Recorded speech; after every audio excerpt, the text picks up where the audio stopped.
Well, Katie, if there is any doubt in your mind before making the drive out, just call the county to verify. On top of that, the TSA announced it needs to hire 6,000 screening officers by summer. So experts say if you do plan to travel, get here early, check in online, and try not to check a suitcase. Police tell us this Domino's delivery driver had just dropped off a pizza at one of these homes on Dancliff Drive.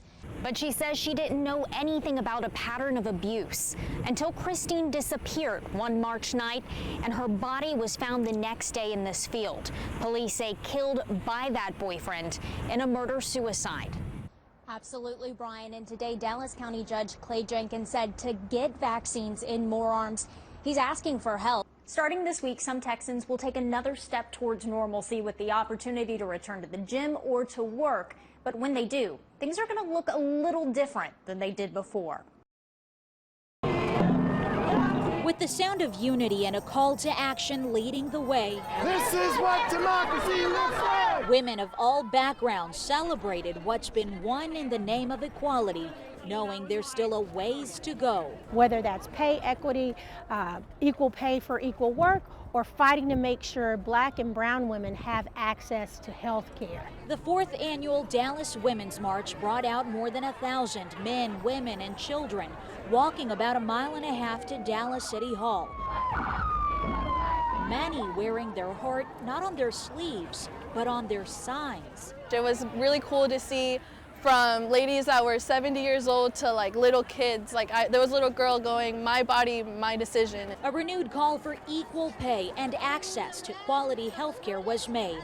Issues marchers say worth fighting for. It's really empowering. This is actually my first march. For many, it's about protecting places like Planned Parenthood from funding cuts. They do a lot for both men and women, and if without them, I would not be able to afford basic birth control and checkups for my lady things. So they're a really important company for us. It's a really important public resource. This is an election year. We have the census coming. They need to be counted. They need to get out and vote, to have their voices heard. With voter registration on hand, Sunday was spent spreading the word. You cannot provide different voices because you don't want those voices to be heard. And women supporting women. We want equality. Empowered women empower women. In Dallas, Maria Guerrero, NBC5. We just don't know how to express our sadness. It's hard to imagine it happened here. A stretch of road nestled in a quiet neighborhood, now marked with flowers and the memory of a man loved by so many. We never think it can happen here. We just cannot accept the fact that he just leave us. A deacon in his local church, police say Feng Zhou was out for a walk Saturday evening with his wife when a gray SUV veered off the pavement, hitting and killing him. He was just an excellent man. Albert Zhou is Feng's son, and while so much of the last 24 hours has been made incomprehensible by grief, the character of his father has never been more clear. He was like a loving, caring dad and also husband. He's pretty much the backbone of our family. Keller police say the driver fled eastbound on Keller Smithfield Road and was last spotted by witnesses on Keller Parkway. Zhou's son hopes more people will come forward with information, and also that the person responsible understands that the man he killed would forgive him. Know that most likely my dad has already forgiven him because that's just the man he is. Reporting in Keller, Jack Heiberger, NBC5.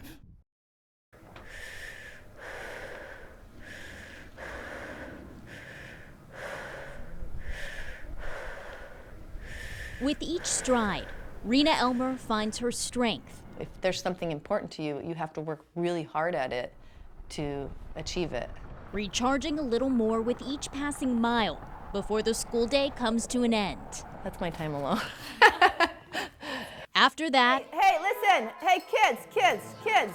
all of Rena's time and energy turns to her 9 kids. I'm gonna go put her down. 3 years ago, marriage brought together this modern-day Brady Bunch, all between the ages of just 12 and 1.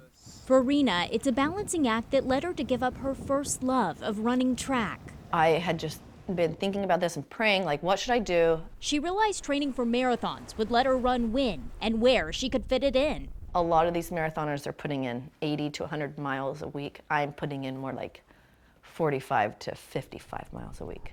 Still, when competing in her first race after training for just 18 weeks, I didn't look at my watch. I just went for it. She surprised herself, finishing 26.1 miles in Indianapolis in just 2 hours and 40 minutes, qualifying her for this year's Olympic trials. So, yeah. Yeah. Isn't that crazy? For Rena, that alone is enough. I mean, this is the 500 fastest women in our country, and I get to be part of that. This weekend in Atlanta, only the top 3 will go on to represent the United States. And though she'll have a full squad rooting her on, I think I have more people cheering me on than anyone. Instead of winning, she's focused on showing them what matters most. I'm happy to be going and have my 9 children and balance that, because I mean, that's what makes me the happiest. Though she has to admit, I'm not going to say it's impossible. You never know what could happen. In Flower Mound, Allie Spilliards, NBC5. Springtime in Texas has a way of bringing out the biggest crowds. Apparently even when we're all supposed to be keeping our distance. White Rock Loop around the lake, White Rock Trail, way too crowded today. Katy Trail, way too crowded today.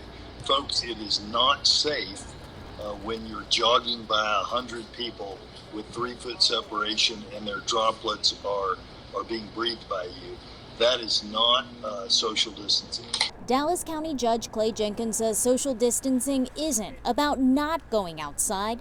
It's about exercising personal responsibility to stay at least 6 feet away. That is the fastest way, according to science, to get this over with faster so we all can get back to our normal lives.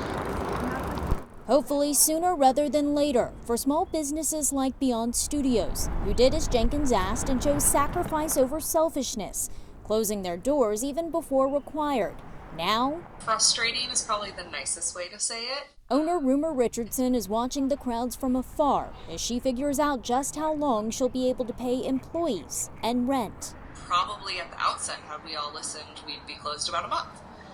No one's listening, so every time that no one listens, it just gets longer and longer. So as a business owner, it's just, I'm asking for our sake and my instructor's sake to listen. And it's really hard to watch people not do that. For now, Jenkins says the city's looking at ways to change access to trails and limit how many are on them. And though he hopes not to close outdoor spaces like others have done, he says safety remains the priority. But really, it's up to you to determine what happens here. In Dallas, Allie Spilliards, NBC5. There's a new tally each day. We're starting with sobering news tonight. This was the deadliest day North Texas has seen since the start of the COVID-19 pandemic. 31 COVID deaths were reported today. That is 31 families who've now lost a loved one to this virus. 30 more people in Dallas County died in a single day. And it can be tempting to let the numbers fade into white noise. But with COVID-19 cases swelling, projected to soon hit more than 3,000 a day in both Dallas and Tarrant counties, we can't just change the channel and pretend it's not happening.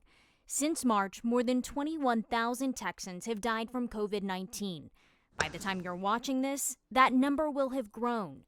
To put that into perspective, at the peak of the summer surge, Dallas County reported 30 deaths in one day, more than the number of people killed when a gunman opened fire on a church in Sutherland Springs.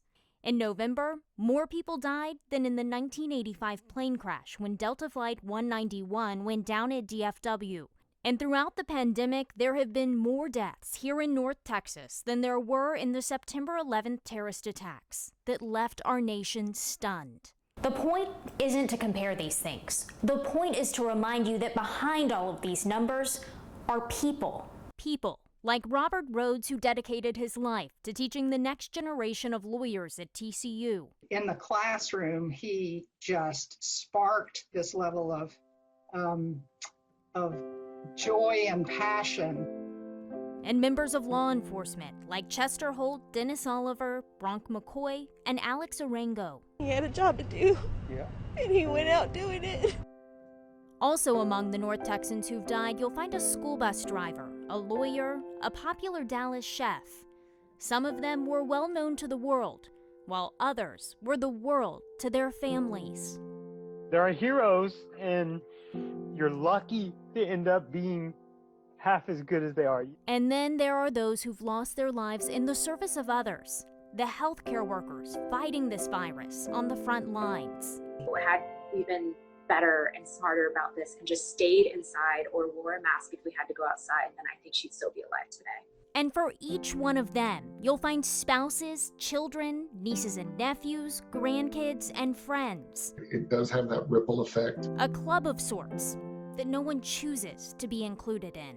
And nothing will ever be the same in our lives or many people's lives. Love you. For many of them, this is what goodbye looked like. We miss you so much, Mom. Rather than hold her hand, Norma Flowers' children and husband of 68 years said their final I love yous through a phone. It was the same for Nettie Cunningham's children. She didn't get any family touch or love. Who watched her slip away from behind glass. And for Ophelia Hernandez's daughter. With COVID, you can't hold them. You can't be near them. You're literally dying alone, and people don't understand that. She was just 46 years old. Since the pandemic began, we've listened to and shared stories like those from more than 24 families, and nearly all of them have shared a warning. This virus is real. It's not a joke. Or perhaps a plea. Please be careful. If not for yourself, then for those who are compromised and for the loved ones they would leave behind.